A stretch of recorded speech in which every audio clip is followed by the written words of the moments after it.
The father of 3 U.S. Marine sons is at the center of a disturbing viral video that shows immigration agents punching and arresting him. Give me your hand! I've never heard of my dad like that. Never heard him in pain. Multiple videos shared on social media show a Tustin man being punched by Border Patrol agents as they try to detain him in the middle of a busy intersection in Santa Ana. I felt a lot of anger. I was really mad. And then I was really sad as well. I just wish I could have been there to help him. Alejandro says his father was working a landscaping job at IHOP when he was approached by agents. From what I'm thinking is he saw like these individuals come up with masks, civilian clothes with guns out. Pretty sure he got scared. Alejandro, a U.S. Marine Corps veteran, and his younger brothers, both active duty Marines, called the arrest of their father frustrating and inhumane. Both my parents always taught us to respect everyone, respect this country, thank this country. And then that led us to join the Marine Corps and kind of give back to the country and be thankful. And then I don't think it's right. It's Ken Harbaugh with the MeidasTouch Network. I'm going to point something out that is probably obvious to most of the vets who watch this show, but may have escaped many others. The only son speaking out about this brutal assault, and that's what it was, an assault by masked government agents on a nonviolent, hardworking immigrant. Only the former Marine son is talking to the press. The other two, still on active duty, have stayed quiet. I bring that up because it speaks to the enormous professionalism of these young men. Their father was beaten by agents of the same government that they serve. But as active duty Marines, they are honoring their oaths and their chains of command, and they are not commenting. I'm pretty sure if I were in their shoes, I would not have that kind of discipline. What happened to their dad is unconscionable. And while I admire the sincerity of their patriotism in the face of this assault, I have to confess my patriotism is tested at times like this. But I always come back to the idea that the truest way to love your country is not to celebrate some myth about past greatness, but to demand that America live up to its promises and to hold it accountable. We are about to face monumental tests of patriotism because what is happening in LA is going to spread. The Trump regime's assault on civilians there is merely the opening salvo in a larger campaign to extend his reach into communities across the country, with the ultimate goal, this is critical, of staying in power by whatever means necessary. And he is going to use the military to do it. I spoke with Kris Goldsmith about this. As usual, he does not disappoint. Here's our conversation. Welcome to the Ken Harbaugh Show. We've got Kris Goldsmith back with us. He is the head of Veterans Fighting Fascism. Speaks for itself. Never more relevant than today. Kris also helped produce the phenomenally successful Unite for Veterans event in D.C. But it's amazing how quickly the news cycle shifts, isn't it, Kris? Because I don't know, it felt like a few hours later, the Trump regime is cracking heads in L.A. And you've got a really insightful news Substack posts that says this is a test case. This is a trial run for something bigger. What do you think? Yeah. That is exactly what people should be looking to Los Angeles and seeing. What hasn't gotten enough attention, I think, regarding the memorandum that Trump published last week, is that it didn't say the words California or Gavin Newsom or Los Angeles. He federalized the National Guard, period, full stop. Not the California National Guard.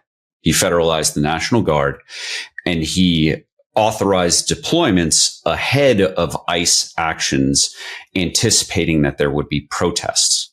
And he defines in this memorandum, which is not very long, it's like a page long, he defines protests as a form of insurrection against the United States. And it is because of that form of insurrection, these protests, First Amendment protected protests, that he is planning to deploy troops throughout the country.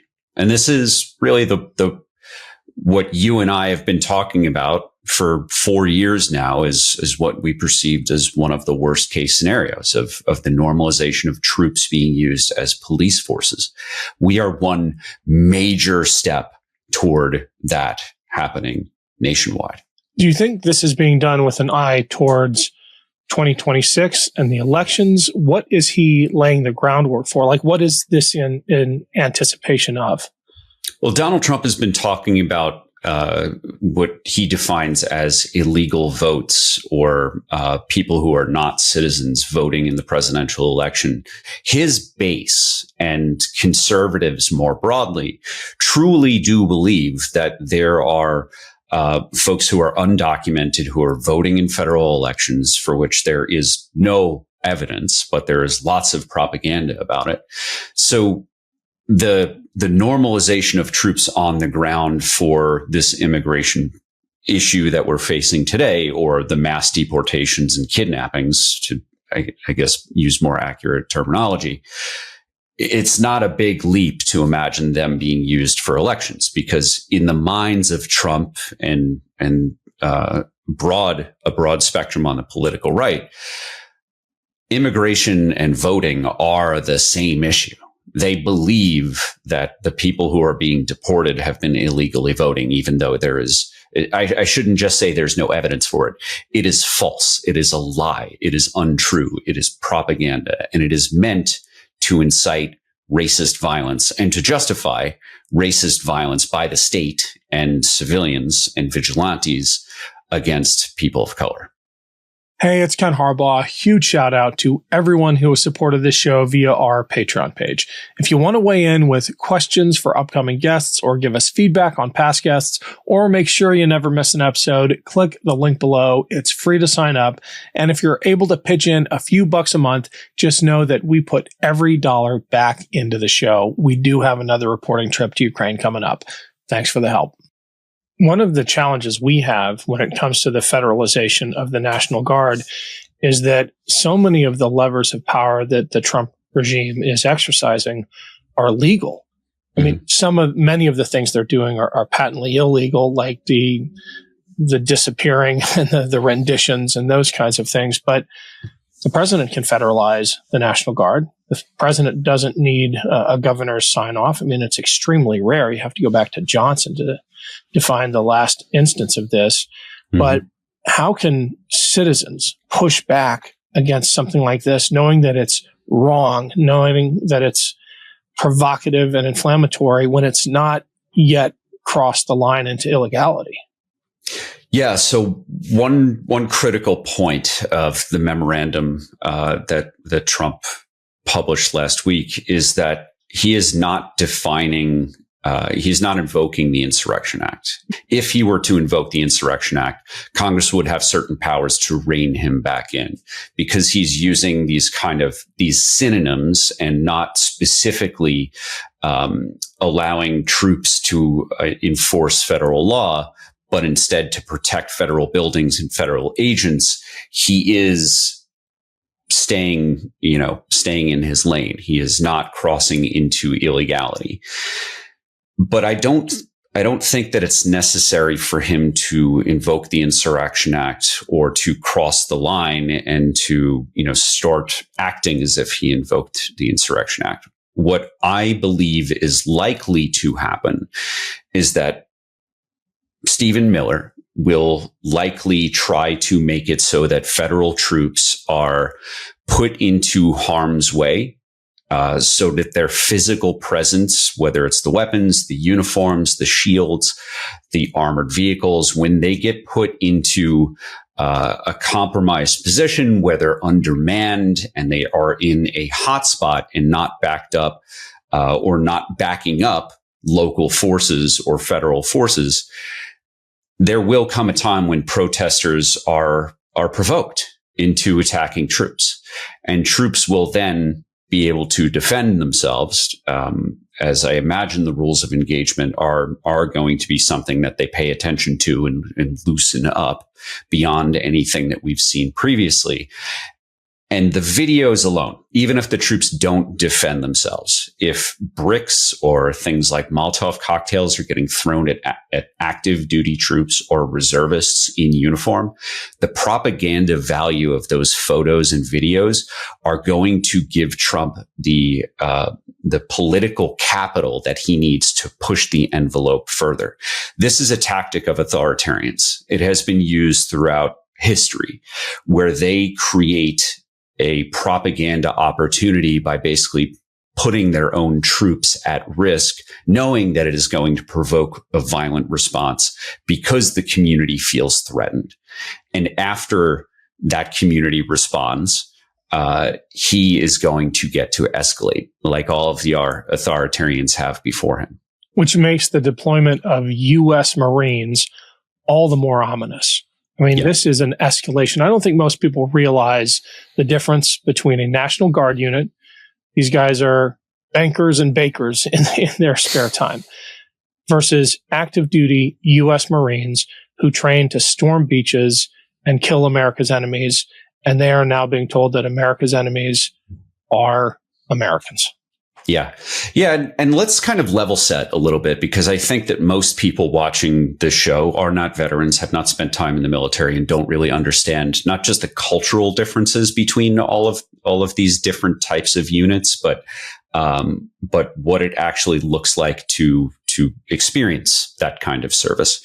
So Army reservists, or California National Guard in this case, these are people who have full-time jobs. They are literally citizen soldiers. This is an all volunteer force. People who join the National Guard in California, most of their time in service is doing things like responding to emergencies. In the case of California, think wildfires, think landslides after rainstorms, right? That is what the National Guard does. And these people are generally joining not just to serve their community, but for the same benefits that everybody else in the working class, needs to survive.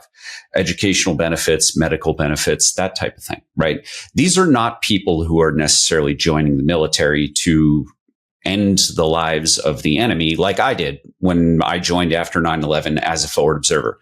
I joined the Army to blow up the enemy. That was my job as a forward observer.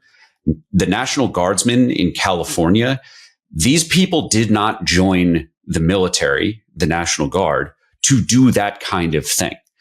Something like 30% or more of California National Guardsmen are immigrants or from immigrant families. They are from this community. Now, that is very different from the Marines, the active duty Marines who are at Camp Pendleton. Now, every unit and every MOS, military occupational specialty, is different. Not everybody joined, the Army to blow things up like I did. Some people are in intel or logistics or civil affairs, right? I don't know the specifics on the Marine Corps unit, but as an active duty unit, these are people who live in the uniform. They are a Marine when they wake up in the morning. They are a Marine when they go to bed at night, and everything in between. They are a Marine. That is their identity. That is what all of their training and their job experience is all about. That is just a very culturally different experience than being mobilized from the community to serve the community that you're in. Right. These Marines from Pendleton don't necessarily have familial or cultural ties the way that the National Guardsmen do. So that distance is, to me, a little bit worrying. But I do want to remind people that, again, this is an all volunteer force. These are Americans, and American troops did not join the military to wield their weapons against Americans. So the mindset that would need to be instilled in a Marine or otherwise other service member is fundamentally different from, say, cops. People who join the LAPD grew up watching riots. They know what the LAPD's relationship with civilians is, and they're joining that for a reason. When people join the Marine Corps, they don't think they're joining the LAPD. They're not coming in with the mindset of, okay, I'm going to face off with protesters someday. So they are going to experience, I think, a moral conundrum that they're going to have to face that is unique. They have never faced this before, and no one that they've served under has faced something like this before. Well, and undoubtedly in 10 years, we'll be talking about moral injury at a whole new scale because of what this regime is asking the military to do. Kris, we got to leave it there. Thanks so much. Let's talk again soon. Thank you, Ken. New Meidas merch drop. Check out the latest pro-democracy sticker packs, t-shirts, hats, sweatshirts, and more. All at store.meidastouch.com.